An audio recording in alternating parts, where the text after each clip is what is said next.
নমস্কার।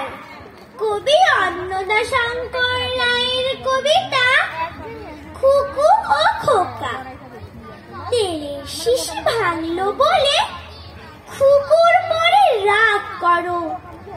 তোমরা যেসব বুড়ো খোকা ভারত ভেঙে ভাগ করো, তার বেলা ভাঙছো প্রদেশ, ভাঙছো জেলা, জমি জমা ঘর বাড়ি, পাটির আড়ত, ধানের গোলা, কারখানা আর রেলগাড়ি।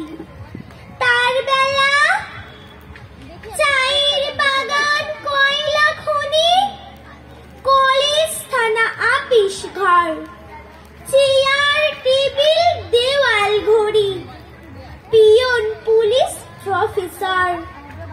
তার বেলা যুদ্ধ জাহাজ, জঙ্গি মোটর, কামান, বিমান, অশ্ব, উট, ভাগাভাগির ভাঙাভাঙির চলছে যেন হরির লুট। তার বেলা তেলের শিশি ভাঙলো বলে খুকুর পরে রাগ করো। তোমরা যে সব ধীরে খোকা বাংলা ভেঙে ভাগ করো, তার বেলা নমস্কার। শবনম রহমান কবিতা আবৃত্তি করে শোনালো। মহেশগঞ্জ হলিচাইল্ড থেকে এসছে। এই পর্বেই যে নামগুলো ছিল নথিভুক্ত নাম ক বিভাগের